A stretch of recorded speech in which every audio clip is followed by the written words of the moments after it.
Ang kwentong ito ay hango sa totoong buhay. Mula ito sa isa nating kabayan na itago na lang natin sa pangalang Val. Walang eksaktong taon. Probinsya ng Iloilo. Nang mga panong ito, nakatira sa isang liblib na baryo sa probinsya ng Iloilo itong si Val. Kasama ang kanyang lolong si Mang Henry, pati na rin ang tiyuhin na si Diosdado. Naiwan sa pangangalaga ng mga ito si Val dahil ang ama nito na anak ni Mang Henry naglilingkod bilang isang sundalo. Samantalang ang ina naman ni Val namamasukan sa opisina ng kanilang alkalde sa bayan. Madalang umuwi ang mga ito dahil na din sa layo ng lugar at laging abala sa trabaho. Kaunting pagpapaliwanag sa lokasyon dahil dito mangyayari ang pinakamahalagang kaganapan na tuluyang nakapagpabago ng buhay ng ating tampok na karakter. Nasa paanan ng isang bundok ang tahanan nila Mang Henry. Malawak na palayan ng paligid. Sa gawing dulo, hindi kalayuan sa kanilang tahanan matatagpuan ang isang malaking bukal. Ito ang nagsisilbing patubig sa mga taniman sa baba ng bundok. Buong taon, napakalakas ng agos nito na tila hindi nauubusan ng tubig. Sinasabing may waga ang lugar na ito dahil taon-taon may mga nawawalang bata sa lugar na ayon sa mga nakakatanda, kinukuha ng isang nilalang na ang kalahating katawan ay pagong at ang kalahati naman ay sa tao. Ito ang dahilan kung bakit mahigpit na ipinagbabawal ni Mang Henry na pumunta ang apo sa nasabing bukal. Hindi naman gaanong kalayuan, halos tanaw ito mula sa kanilang tahanan, kaya minsan nagagawang pumuslit ni Val. Ito ang dahilan kung bakit nagkaroon siya ng kakaibang karanasan. Atras tayo ng 5 taon. 10 taong gulang si Val ng mga sandaling ito. Nasa tugatog ng kakulitan. Madalas itong napapagalitan ng tiyuhin dahil na din sa katigasan ng ulo. Nang mga oras na yun, naghahandang umalis si Mang Henry at Diosdado papunta sa bayan para mamili ng abonong gagamitin sa kanilang sakahan. Vala po, alis muna kami ng Tio Henry mo ha. Huwag kang malikot. At lalong huwag kang pupunta doon sa bukal ano. Pag natsyempohan ka ng halimaw doon ako, siguradong yari ka. Wika ni Mang Henry. Opo lolo, dito lang po ako maglalaro. Tugon ni Val. Kilala ko yung mga ngitian na yan, Val ha. Humanda ka sa akin mamaya kapag nalaman kong naglaro ka na naman sa bukal. Wika ni Diosdado. Kagad itong inawat ni Mang Henry. Ano ka ba naman, Diosdado? Huwag mo na ngang tinatakot ng ganyan si Val. Kung aalis siya, hayaan mo. Eh bakit? Sino bang gagawing hapunan ng mga halimaw sa bukal? Ay siya naman, hindi ba? Wika ni Mang Henry. Napalunok ng laway si Val. Bagyang nakaramdam ng takot sa sinabi ng lolo. Pag-alis ng mga ito, pinili ng batang libangin ang sarili sa kanilang bakuran. Habang naglalaro, napansin nito ang ilang kabataang papunta sa bukal. Hakbang na sana ito nang biglang maalala ang sinabi ni Mang Henry. Ngunit bigla itong napaisip. Kung totoo man yung sinasabi ni lolo sa kani Uncle, bakit nagpupuntahan yung mga bata doon sa bukal? Tanong ni Val sa sarili. Hindi na malaya ng paslit na unti-unti nang humahakbang ang mga paa. Papunta ito sa bukal. Ilang sandali pa ay natagpuan nito ang sariling nakatayo sa mismong tabi ng umaagos na tubig. Inikot nito ang tingin sa paligid. Ngunit wala doon ang mga batang dumaan. Yaman din lang na naroon na siya sa lugar. Pinili na lang ni Val na magtampisaw. Hindi na namalay ng paslitang oras. Magtatanghali na. Bigla nitong naalala na pauwi na si Mang Henry at ang Chewin. Kaya dali-dali itong umahon. Kaso nga lang, bigla siyang nakakita ng maliit na puting bagay na lumulutang sa gilid ng bukal. Dinampot ito ni Val at dinala pa uwi. Dali-daling nagbihis at sinampay ang mga basang damit sa ilalim ng silong upang hindi makita ng dalawang nakakatanda. Naupo ito sa atangan ng kanilang bahay habang tinitignan ang napulot na bagay. Medyo matigas ang bagay na yon na nahahawig sa itlog. Ang pinagkaiba nga lang, mistulang papel ang puting bagay na nakabalot dito. Ilang sandali pa ay dumating na si Mang Henry. Hindi nakita ni Val ang Chewin, kaya nakahinga ito ng maluwag. Ay, salamat, nakauwi na din. Ano Val, hindi ka ba umalis ng bahay? Tanong ni Mang Henry. Siyempre po hindi lolo. Dito nga lang ako naglalaro sa bakuran, nakakatamad eh. Nagpunta lang ako sa sapa kasi gumulong papunta dun yung bola ko. Tapos nakita ko po to. Tugon ni Val. Magagalit na sana ito. Ngunit biglang nalihis ang atensyon ng matanda sa bagay na hawak ng paslit. Teka, mukhang itlog ng pagong ang isang to ah. Saan mo nakuha yan? Dyan po, sa may sapa. Medyo malapit lang ang sapa sa kanilang tahanan. Kapani-paniwala ang palusot nito dahil talagang maraming pagong ang nananahan sa lugar. Ganun ba? Ano ngayon ang balak mo sa itlog na yan? Sigurado po ba kayong itlog ng pagong yan? Oo naman, walang duda. Itlog ng pagong yang napulot mo. Kung ganun lo, itatago ko na lang. Baka sakaling mapisa eh. Pag-uusap ng dalawa. Tinuruan ng matanda si Val kung paanong papapisain ang itlog. Makalipas nga ang mahigit 2 buwan, lumabas mula sa itlog ang isang maliit na pagong. Tuwang-tuwa si Val dahil nagawa niyang buhayin ang itlog ng pagong. Kalaunan ay inalagaan nito. Ang buong akala ni Mang Henry, pangkaraniwang pagong lang ang nakuha ng apo. Ngunit habang tumatagal, napapansin nitong may kakaiba sa munting hayop. Nag-iiba ang kulay ng baon nito. Habang nagtatagal, lumilitaw mula sa balat nito ang mga kakaibang marka na parang mga sinaunang letra. Balik tayo sa kasalukuyan. Nang mga panong ito ay binata na si Val, naroon pa rin ang alaga nitong pagong. Normal na sa mga ito ang kabagalan sa paglaki. Sa mga hindi nakakaalam, umaabot ng mahigit 100 taon ang buhay ng isang pagong. Depende sa lugar na kinalakihan. Sa kaso ng mga pagong na inaalagaan ng tao, malaki ang pag-asa na mas humaba pa ang buhay nila kaysa nasa kalikasan. Minsan ay hindi nahiwalay ang pagong kay Val. Sa tuwing papasok ito sa paaralan, inilalagay ng binata ang alaga sa bulsa. At dahil kasing laki lang ito ng kanyang palad, walang halos nakakapansin. Madalas din itong kinakausap ni Val. Tila nakakaintindi ang pagong. Sinusunod ang lahat ng sinasabi ng binata.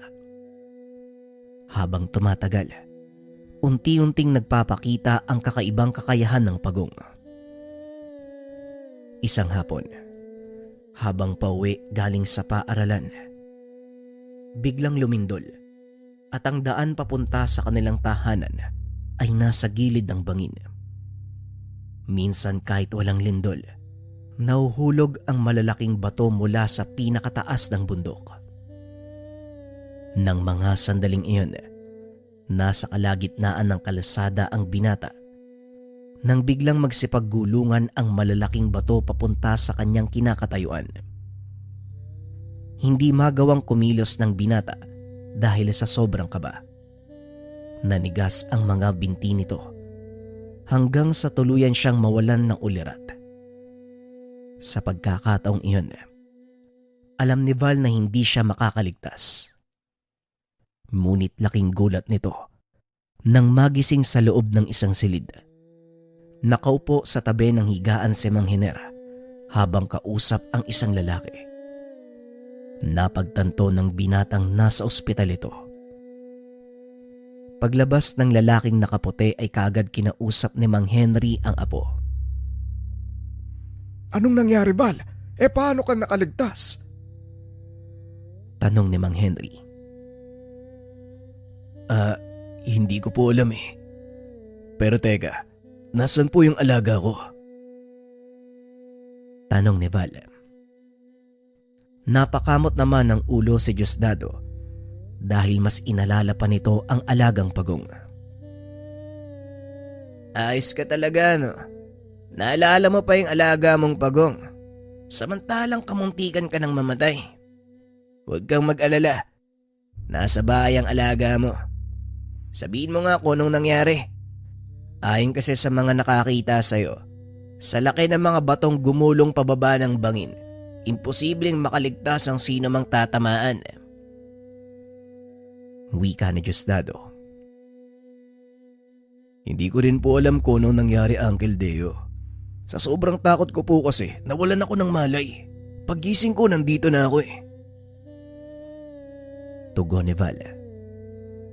Matapos ang huling pagsusuri, kaagad na din silang pinalabas ng ospital dahil wala namang natamong malalang pinsala ang binata. Pagdating sa kanilang tahanan, unang hinanap ni Val ay ang alaga. Laking tuwa nito nang makitang ligtas ang pagong. Mabuti naman ligtas ka. Nag-alala ako sa iyo ah. Akala ko nadaganan ka na ng mga bato eh. Wika ni Val. Ang nakakapagtaka dyan sa alaga mo, alam mo kung ano? Nakita ng mga nagligtas sa'yo ang pagong na yan na nakapatong sa dibdib mo. Wika ni Mang Henry. Paano naman po nangyari yun? Nasa bulsa ko siya nung mangyari yung pagguho. Tugon ni Val. Aba malay mo, nakagapang yan palabas ng bulsa mo. Nung wala kang malay ha. Pero nakakapagtaka pa din ang mga pagyayari eh. Wika ni Mang Henry. Hayaan mo na po, Lolo. Ang mahalaga, buhay po ako at wala pong nangyaring masama. Muling wika ng binata. Lingid sa kaalaman nito, may kinalaman ang alagang pagong sa pagkakaligtas at isang matanda ang nakakita sa buong pangyayari. Laking gulat ni Val nang pumasok ito sa paaralan dahil itinanong ng mga tao sa kanya ang tungkol sa alagang pagong.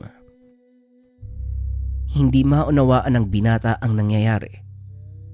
Nalinawan na lang ito nang makausap ang kaibigan na itago na lang natin sa pangalang Tupe.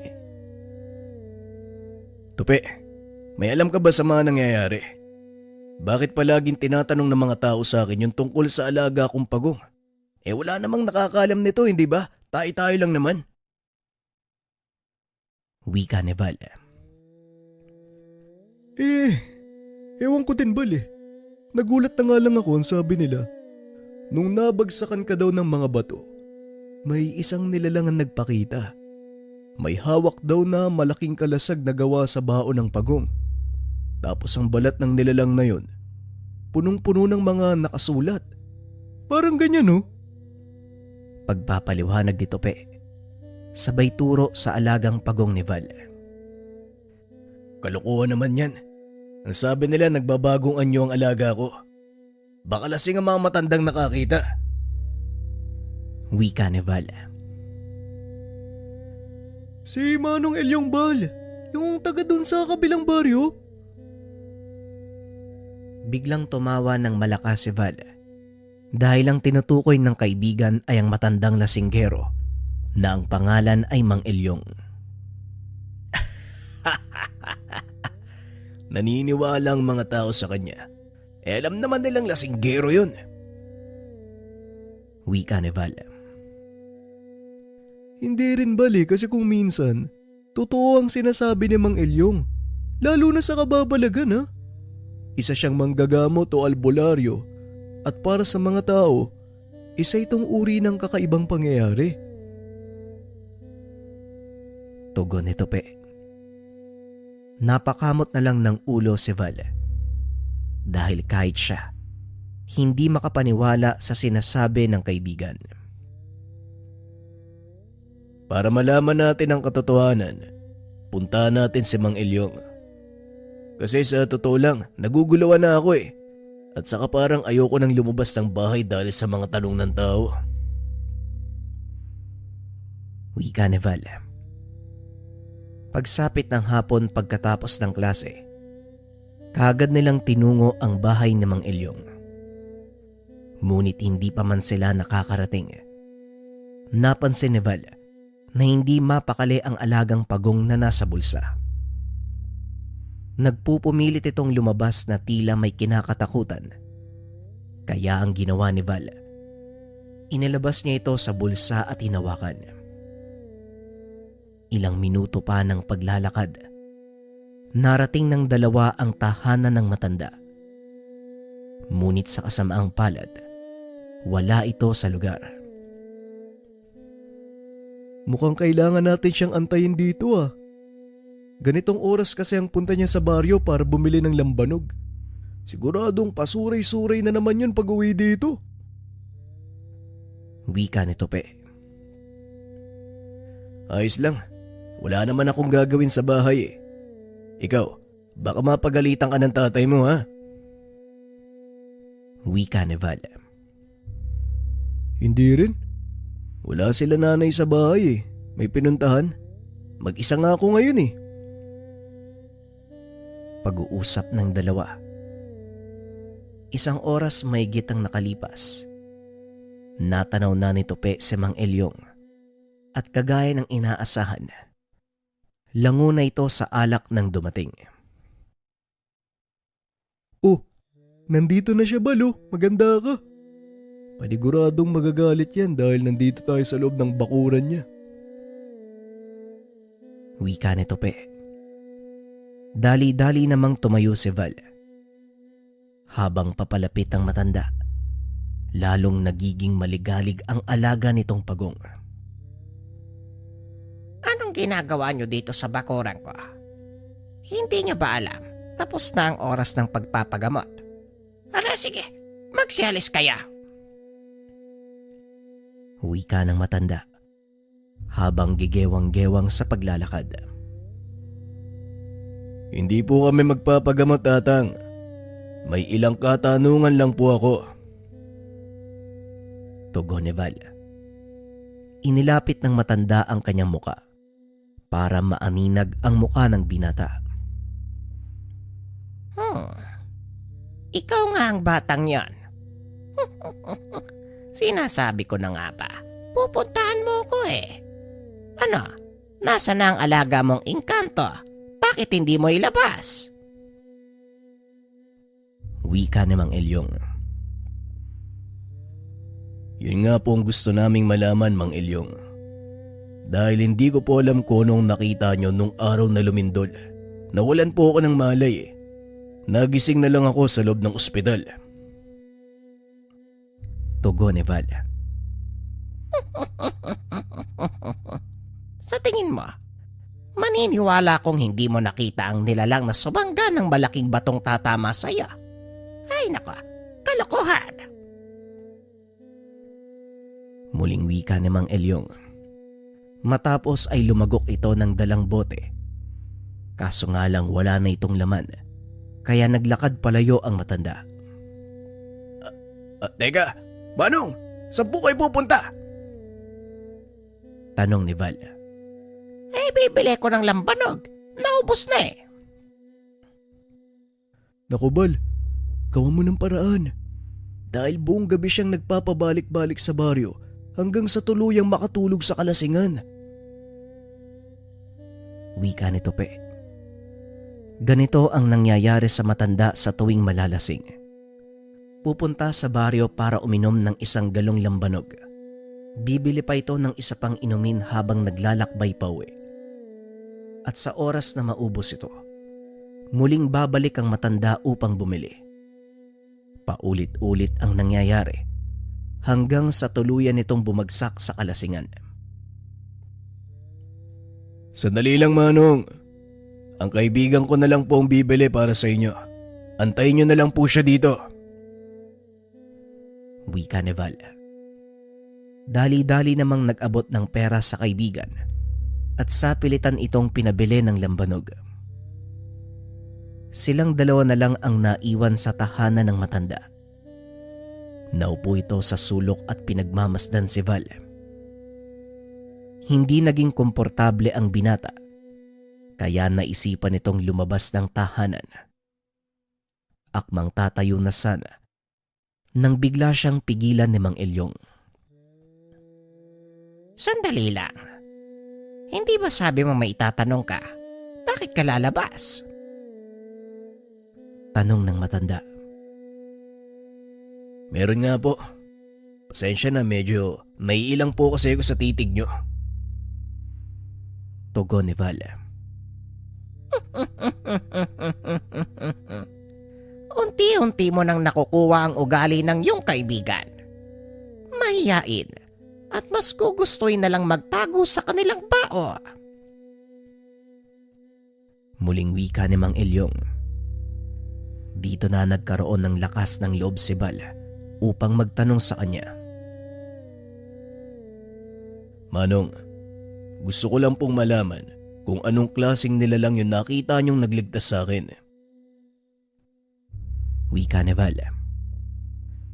Sa hindi malamang dahilan, tila nagkaroon ng interes ang binata sa mga sasabihin ni Mang Elyong. Sa kabila ng katotohanang nakainom na ito, malamang wala na sa sariling wisyo.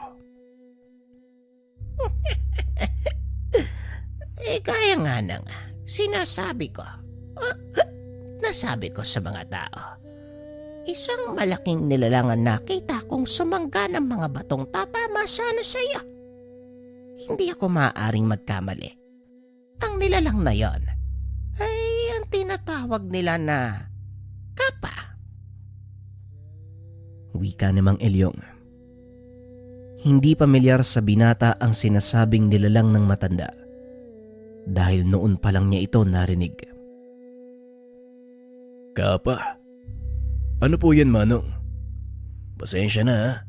Ngayon ko lang kasi narinig ang nilalang na yan eh. Wika ni Val. Alam kong sasabihin mo ang bagay na yan.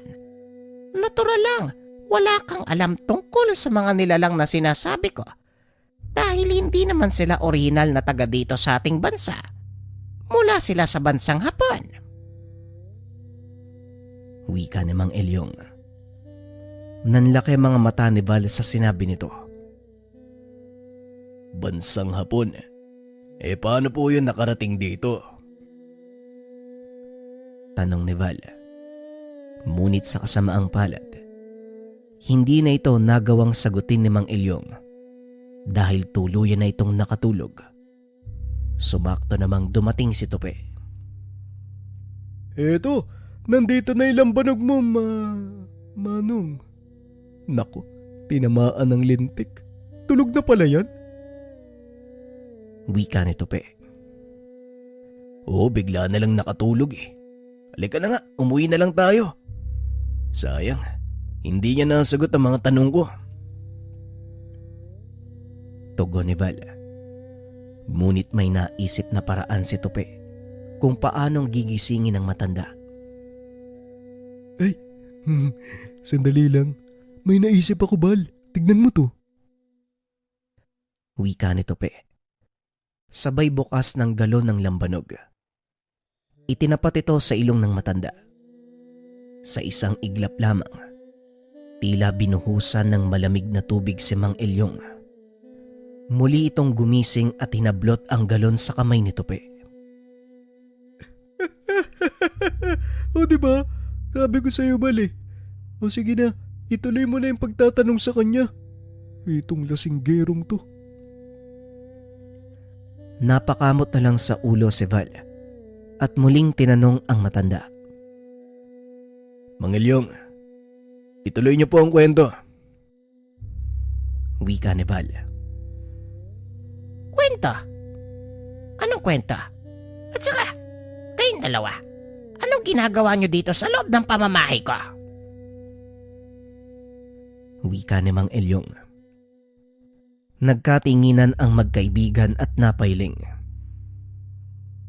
Ay nako, mukhang ang nagsasayang lang tayo ng oras dito, Tupi.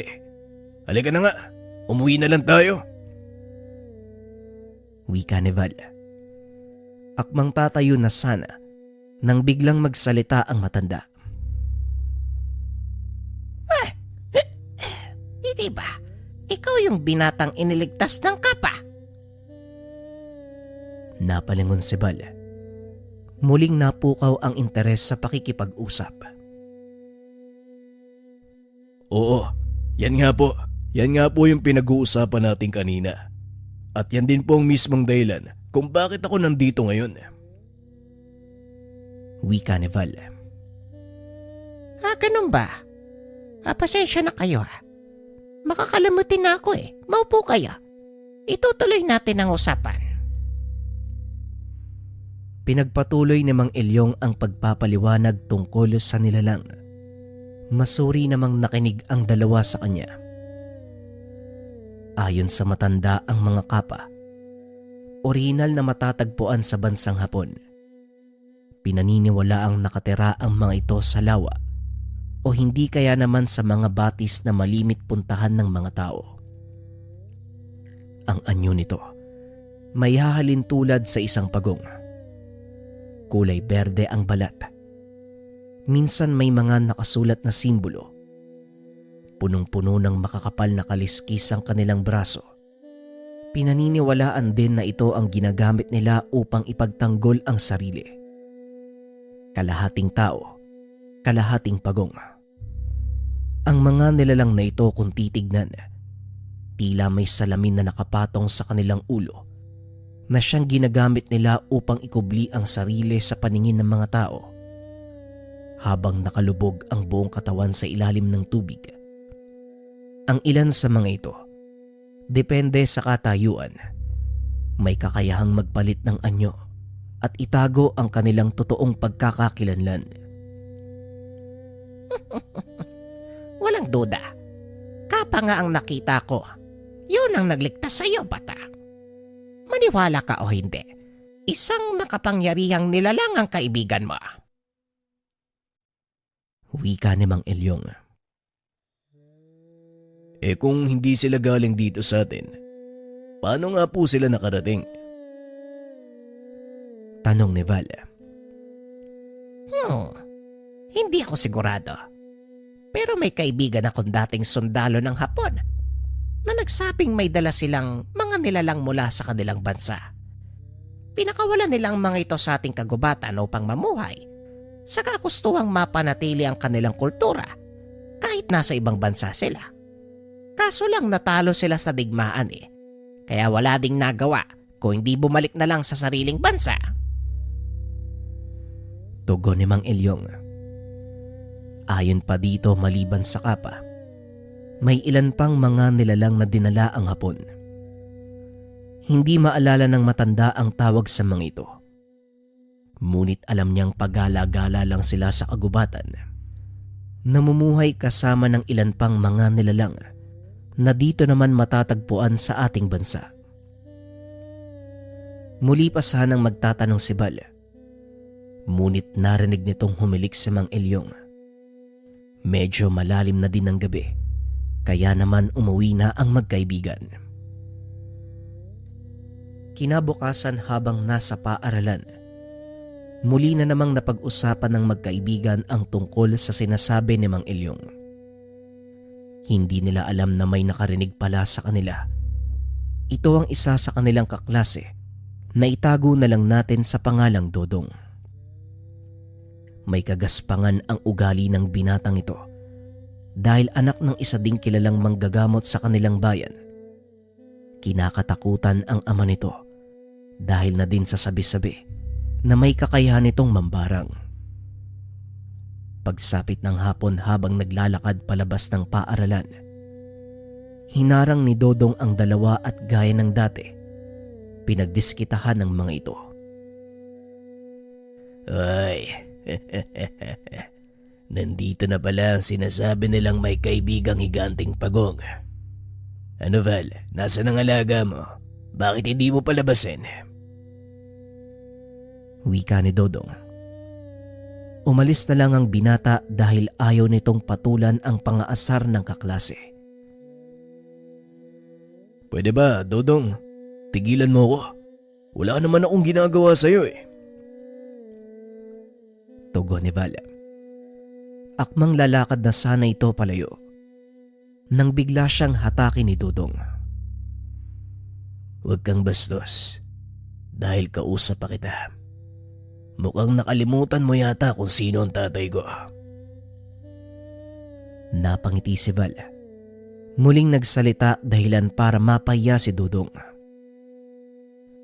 Alam mo Dodong, hindi ko nakakalimutan kung sino ang tatay mo. Wala lang akong pake. At mas lalong hindi ako natatakot sa kanya.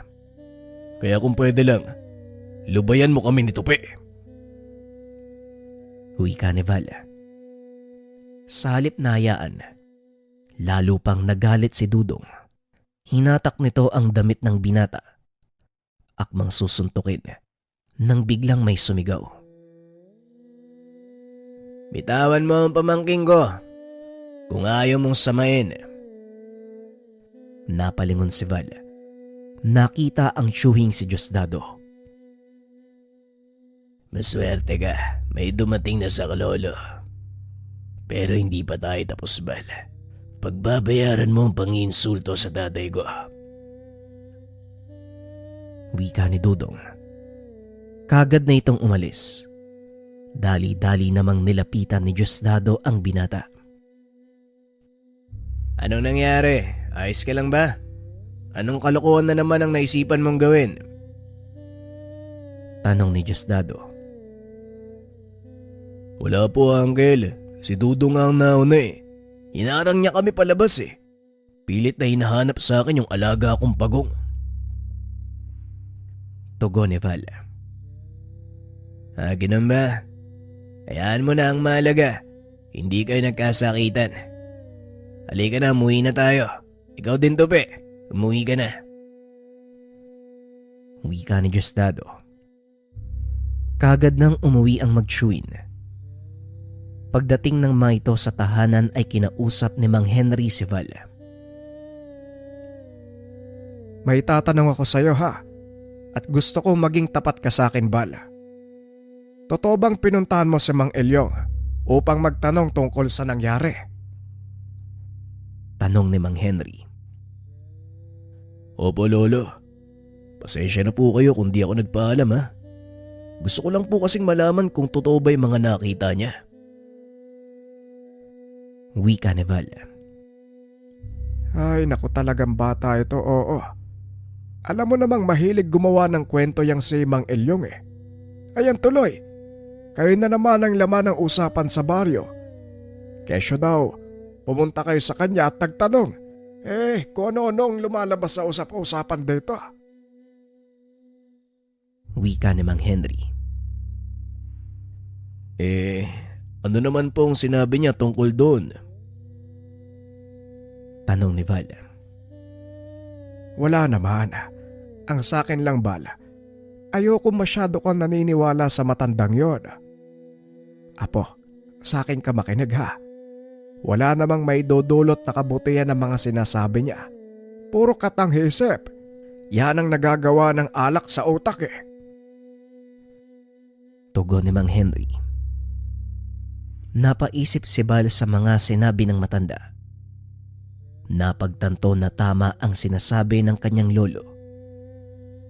Ngunit sa hindi inaasahang pagkakataon, si Val mismo ang nakatuklas ng buong katotohanan. Isang hapon habang pauwi, muli na naman siyang hinarang ni Dudong kasama ang pinsan nito. Napabuntong hininga ang binata at nagpatuloy sa paglalakad. Ano Val? Akala mo nakalimutan ko na yung pang-iinsulto mo sa tatay ko. Pasensya na. Hindi ko kasi makakalimutan eh. At ngayon, pagbabayaran mo yun. Wika ni Dudong. Kagad namang hinawakan ng kasama nito si Val. Ngunit bago suntukin ni Dudong ang binata, biglang lumitaw sa harapan nila ang isang nilalang na halos 8 talampakan ang taas. Nagliliwanag na kulay asul ang mga mata. Kalahating tao, kalahating pagong ang nilalang na ito. At gaya ng pagpapaliwanag ni Mang Elyong, ito ang nilalang na nakita ng matandang nagligtas kay Val. Hindi makapagsalita ang binata sa mga nakikita. Maging si Dudong, halos maiyi sa kinakatayuan nang mapagtantong isang halimaw ang nakatayo sa kanyang harapan. Umangil ang nilalang. Itinaas ang kamao para suntukin si Dudong. Nang bigla itong mawalan ng malay, kaagad namang tumakbo ang pinsan nito. Ngunit hindi pa man nakakalayo, naabutan siya ng malalatigong buntot ng nilalang. Hindi ito nagsasalita, ngunit batay sa angil ng nilalang, nagbibigay ito ng babala na wag nang uulitin ang kanilang ginawa. Matapos ang pangyayari, dali-daling hinatak ng nilalang si Val papasok ng kagubatan. Patuloy sa pagtakbo ang mga ito habang nakatulala pa din ang binata. Huminto sa pagtakbo ang nilalang. Napansin ni Val na narating na nila ang bukal kung saan ito natagpuan ang itlog ng pagong. Ayos ka lang ba, kaibigan? Pasensya na kung kailangan kitang hilahin papunta dito. Wala na kasi kung oras. Sa ngayon, kaya ko lang manatili sa ganitong anyo sa loob ng 30 minuto. Hindi pa ganoon kalakas ang kakayahan mong panatilihin ako ng mas matagal sa kasalukuyan kong anyo. Wika ng nilalang. Sino ka? Tanong ni Val. Ako ang alaga mong pagong. Ang pangalan ko ay Bugang. Huwag kang mag-alala. Hindi ako kaaway, kagaya ng inaakala mo. Tugon ng nilalang na nagngangalang Bugang.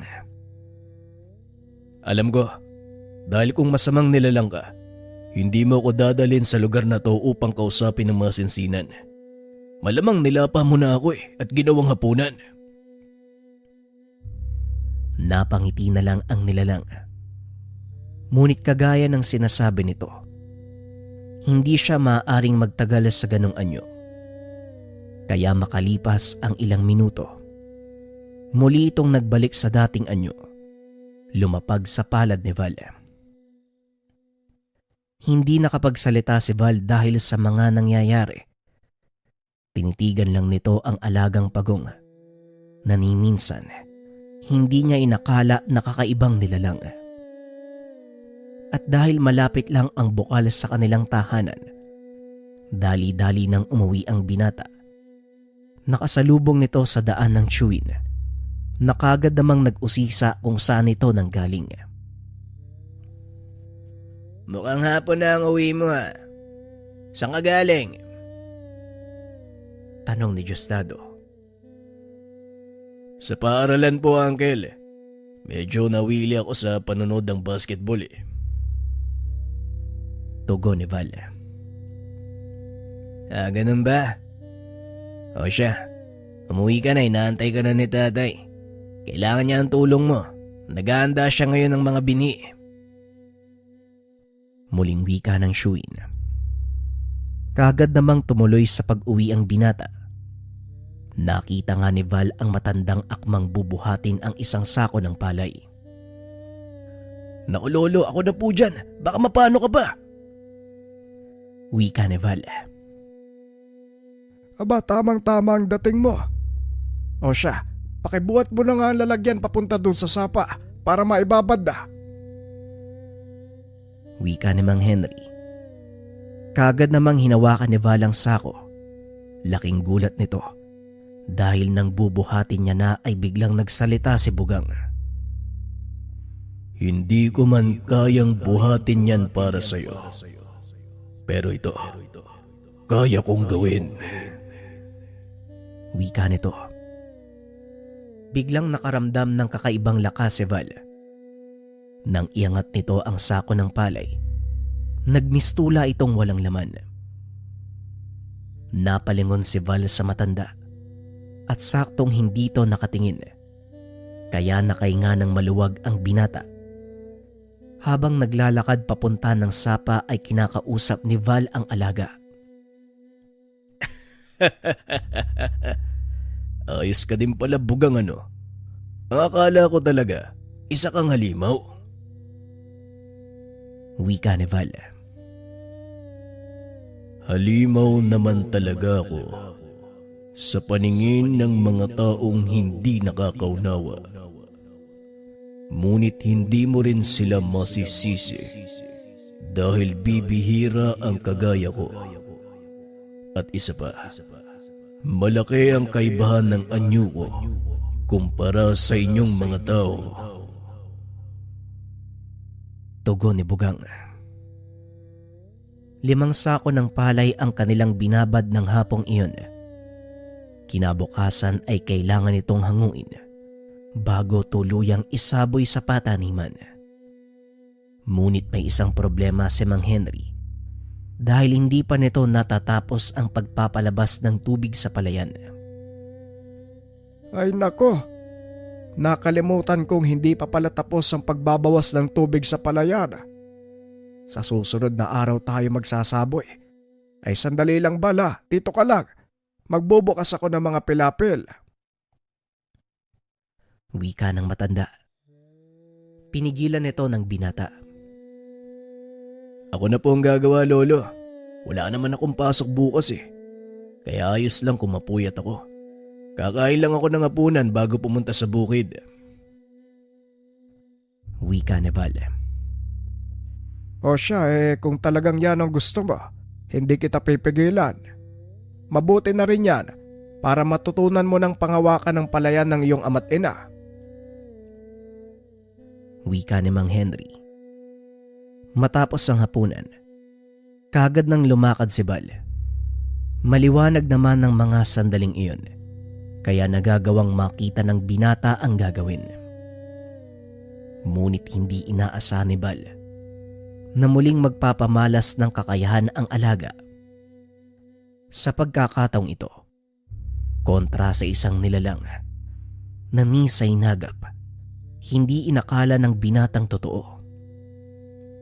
Habang abala sa pagpapala ng mga pilapil, kung saan dadaan ang palabas ng tubig, biglang nakarinig ng malakas na iyaw ang binata. Nung una ay 1 beses lang. Ngunit ilang minuto ang nakalipas. Laking gulat nito. Sunod-sunod na huni ng kung anong nilalang ang narinig ni Val. Sa pagkakataong iyon, napahinto ang binata at tumingala.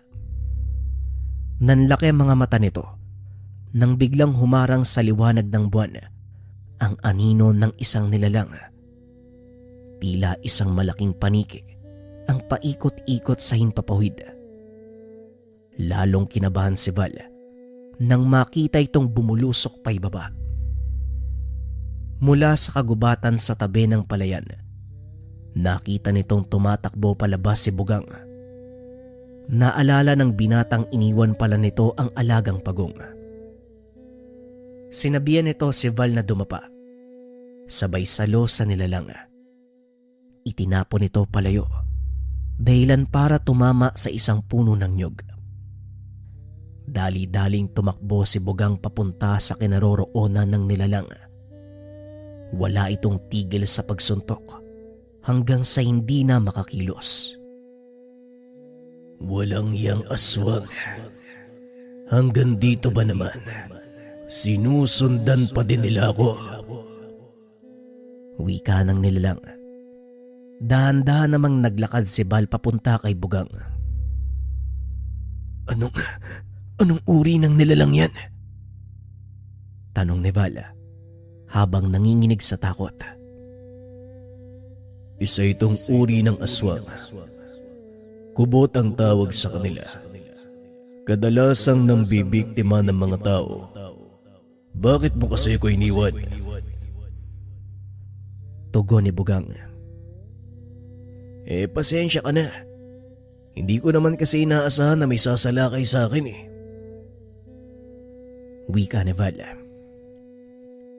Hindi bale. Ang importante, alam mong mapanganib ang lumabas tuwing gabi. Lalong-lalo na kapag mag-isa ka. Tugon ng gabay. Ngunit biglang naalala ng binata ang sinabi nito. Naalala ko lang, Bugang. Nabanggit mo na sinusundan ka ng mga kubot na yan. Bakit naman? Tanong ni Val. Tama ka. Mula sila sa pinanggalingan kong mundo. Inubos sila ang mga kalahi ko at ako na lang ang nag-iisang naiwan. Pinili kong umalis para sa kaligtasan. Pero hindi kubot ang pinakakalaban dito, kung hindi isang uri ng ahas. Tugon ni Bugang. Gusto ko sanang marinig yung kwento ng buhay mo eh. Kaso ilang minuto na lang itatagal mo.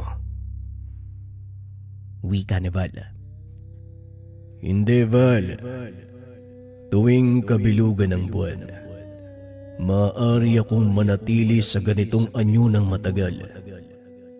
Kaya kung gusto mong marinig ang totoong nangyari sa akin, halika, tutulungan kita sa gawain mo habang nag-uusap tayo. Pinaliwanag ni Bugang ang buong pangyayari. Ayon dito, totoo ang sinabi ni Mang Elyong na hindi nga sila mula sa bansa. Dinala sila ng dayuhan kasama ang kanyang pamilya. Bagaman naging mahirap ang biglaang pagbabago ng lugar, pinilit ng angkan ni Bugang na makiangkop at mamuhay ng payapa. Sa paglipas ng mga taon, naging matiwasay ang buhay nila kasama ang ibang lokal na nilalang.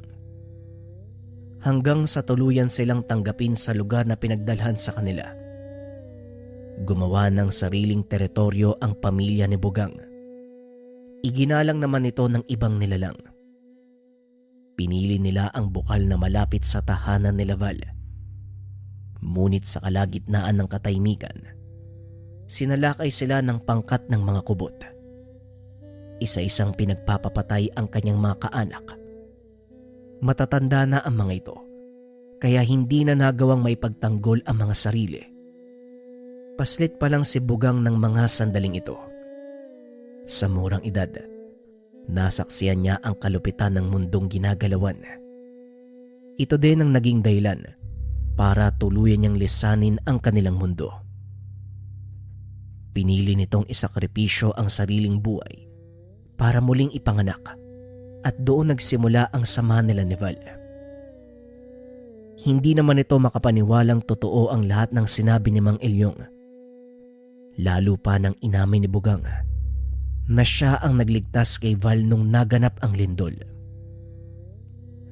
Ipinakita din ni Bugang ang mga bagay na kaya nilang gawin, kagaya na lamang ng pagtatawag ng isda o pagpapatubo ng halaman. Ngunit ang pinaka nakakamangha sa lahat ay ang kakayahan ng kapa na magpagaling ng kanilang mga sugat. Pinutol ni Bugang ang sariling braso. Nanlaki ang mga mata ng binata dahil nakita niya itong tumubo. Pero napakalakas mo, Bugang. At alam kong gaya mo, malakas din ang mga kalahi mo. Bakit hindi nyo nagawang lumaban? Wika ni Val. Masyado nang masakit ang pangyayari, Val. Pero sige, ipapaliwanag ko pa rin. Ayon dito, isang tao ang nakilala nila at naging kaibigan. Pinagkatiwalaan ng mga kaanak ni Bugang ang taong iyon. Umabot pa sa punto, inilahad ng mga ito ang kanilang pinakainiingatang sekreto, ang kanilang immortalidad at kung saan ito nagmula. Magtitiwala ako sa iyo dahil ikaw ang nagligtas ng buhay ko. Kaya sana wag mo kong bibiguin. Ang sikreto ng aming walang hanggang buhay ay ang kristal na nakapatong sa tuktok ng aming mga ulo. At sa oras na babasag ito o makuha sa amin, unti-unti kaming mamamatay. Yon ang ginawa ng taong pinagkatiwalaan ng aking ama. Sauli, ipinagkanulo siya para sa bertud na yon. Literal na ahas. Pagpapaliwanag ni Bugang. Bakit naman niya kinuha ang bertud ng tatay mo? Tanong ni Val. Sa kagustuhang magkaroon ng buhay na walang hanggan. Hindi akalain ni ama na gagawin yun sa kanya ng pinagkakatiwalaang tao, maging sina at mga kapatid ko, hindi nakaligtas. Ginamit ng ahas na yon ang mga kubot para makuha ang kanyang gusto. Unti-unting naging maliwanag kay Val ang nangyari. Bagya itong nalungkot sa mga narinig. Dahil minsan pang pinatunayan ng karanasan ni Bugang ang pagiging sakim ng mga tao. Pasensya ka na, Bugang, sa ginawa ng mga kalahi ko, ha? Pero sinisiguro ko sa'yo, hindi ako kagaya ng iba. Wala akong pakialam sa pagiging immortal. Ang gusto ko lang mamuhay ng payapa at mamatay ng maayos pagdating ng panahon. Wika ni Val. Sa mga hindi nakakaalam, ang mga kapa ay nilalang na netibo sa bansang Hapon. Sinasabing ang mga ito ay may kakayahang magpatubo ng anumang uri ng halaman, gumamot ng kahit anong pinsala sa katawan. Sinasabing dahil sa taglay nilang kakayahan sa pagpapagaling, nananatiling immortal ang mga ito, at ang pinanggagalingan ng kanilang kapangyarihan ay ang malakristal nilang bumbunan. Sa oras na babasag ito, unti-unti silang tatanda. Mawawala ang kakayahang pagalingin ng sarili at kalaunan ay mamamatay. Kinakatakutan din ang kapa sa bansang pinagmulan nito dahil sinasabing kumakain sila ng mga naliligaw na tao sa kanilang teritoryo. Ngunit sa kabila ng takot na dala ng mga kapa, may ilang naniniwalang nagbibigay sila ng swerte. Kaya ang mga aristokratang pamilya sa bansang Hapon nagpapagawa ng sariling lawa sa kanilang bakuran. Naglalagay ng mga dambanang nag-iimbita sa mga nilalang na manirahan doon. Balik tayo sa kwento. Muling naalala ni Val ang kwento ng kanyang lolo Henry tungkol sa bukal. Hindi napigilan ni Val ang sariling magtanong tungkol dito. May naikwento sa akin si lolo tungkol sa pagkawala ng mga tao sa bukal. Kayo din bang may gawa nun? Tanong ni Val. Oo. Ginagawa namin yun dahil ginagambala nila ang aming tahanan. Sinusubukan nilang sirain Kaya pinagtatanggol lang namin ang lugar. Nanlaki ang mga mata ni Val sa mga sinabi ni Bugang. Dahil ayon din sa kwento ni Mang Henry, kinakain ng mga kagaya ni Bugang ang mga taong nawawala. E di totoo pala yung sinasabi ni Lolo. Kinakain niyo yung mga taong nagpupunta sa bukal. Muling tanong ni Val. Nagulat ito sa sinagot ng gabay. Oo, kinakain namin sila. At ang pinaka-paborito kong parte, utak ng tao. Tugon ni Bugang. Habang pinakikiramdaman ang reaksyon ng binata. Nang mapagtantong natatakot na ito, biglang tumawa ng malakas ang kapa. Nagbibiro lang ako. Kung makikita mo lang sana ang mukha mo ngayon. Pangit. Hindi totoo ang mga narinig mo. Nililigaw lang namin sila. May kakayahan kaming magbukas ng ibang dimensyon papunta sa ibang lugar. At doon namin sila dinadala. Kaya marami sa kanila ang hindi na nakakabalik. Wika ni Bugang. Hindi na namalaya ng 2 ang oras. Napansin na lang ni Val na may papalapit na sulo. Napagtanto, si Diosdado ang paparating. Hindi na ako magtatagal. Dahil baka makita ako ng tiyuhin mo. Wika ni Bugang. Muli itong nagbalik sa pagiging pagong. Nang mga sandaling iyon, nakita ni Diosdado ang kubot na pinatay ni Bugang. Halos mapatalon ito sa takot. Saan ang galing ang nilalang na yan, Val? Sinong nakapatay dyan? Tanong ni Diosdado. Hindi ko alam, Uncle eh. Nagulat na lang ako. Bigla yang bumangga sa puno ng nyug eh. Pagsisinungaling ni Val. Napasapo ito ng noo dahil nakaligtaan nilang ayusin ang katawan ng kubot. Bumangga sa puno ng nyug. Seryoso ka ba, Val? Eh sino namang walang utak yung babangga sa puno ng nyug? Wika ni Diosdado. E di sino ba? Yung nilalang na yan? Tugon ni Val. Puro kakalokohan. Sabihin mo sa akin ang katotohanan. Sino ang nakapatay sa nilalang na yan? Muling tanong ni Diosdado. Kung sasabihin ko sa'yo, hindi ka din naman maniniwala, Uncle eh. Sabihin mo, subukan mo ako. Ito, Uncle, si Bugang, siya ang pumatay sa aswang na yan. Tugon ni Val. Tumawa ng malakas si Diosdado nang makita ang pagong na nagtatago sa kanyang bao.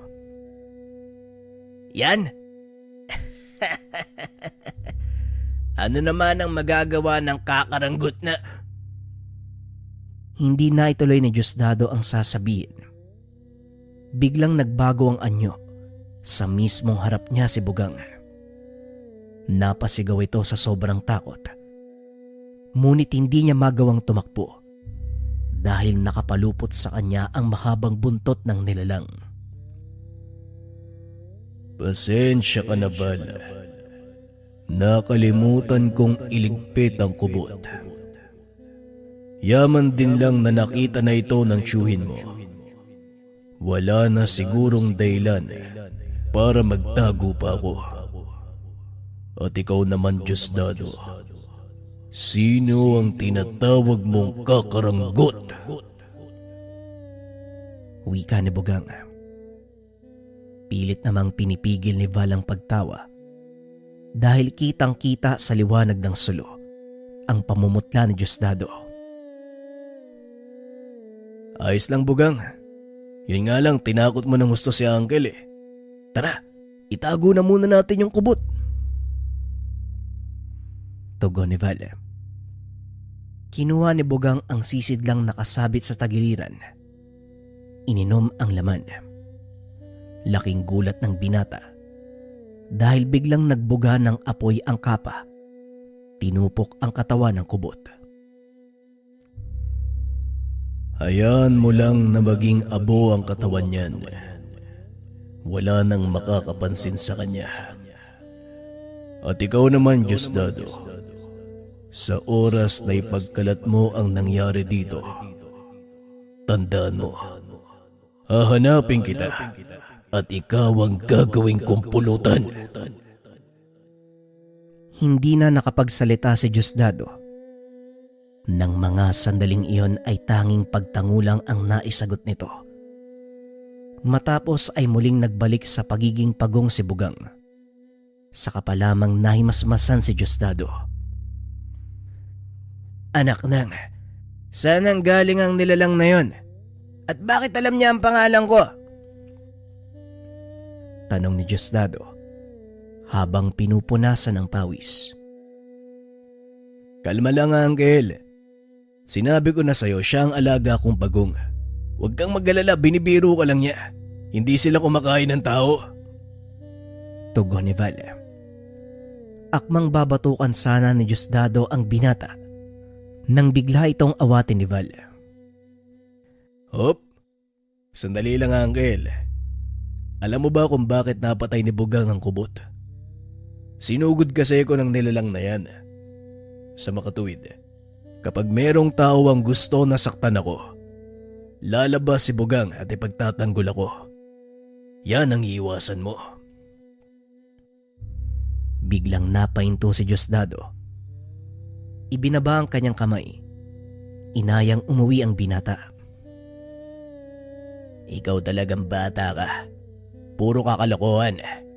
Alam na ba to ng Lolo Henry mo? Tanong ni Diosdado. Hindi pa po, Uncle. At siguro, wag na muna natin sabihin. Mamaya, atakiin sa puso si Lolo kapag nakita si Bugang. Maraming salamat sa pakikinig ng ating kwento mga kabayan. Ito promise to. Kapag umabot tayo ng 1,000 likes and 500 comments, upload ko kagad yung susunod na episode. Salamat. Magandang araw mga kabayan. Pakita ko lang tong mga gabay medalyon natin. Ready na to lahat. So pwede na kayo mag-order. Nilalagyan lang namin ng barnis o yung pampakinang para mas maganda siyang tignan pag suot. Payo lang mga kabayan, huwag kayo mag-focus masyado dun sa itsura ng medalyon. Ang importante dito yung simbolo, saka yung mga sangkap sa loob, lalong-lalo na yung mutya. Na syempre, yung orasyon na kasama nito, yun yung pinaka-importante. Pero paalala din, buhay na tong mga tangan na to eh. Buhay na yung gabay medalyon. Kumbaga ang bisa ng orasyon para mas kumapit sa inyo yung gabay medalyon at mas magkabisa pa. Sa lahat ng interesado, yung nakikita nyo, yan lang yung stocks natin. For sure, pagka-upload ko nito, mabilis mong ubos yan. Kaya hanggat meron pa, mag-message na kayo or mag-checkout na kayo dun sa ating link na nasa comment section. Maraming salamat mga kabayan.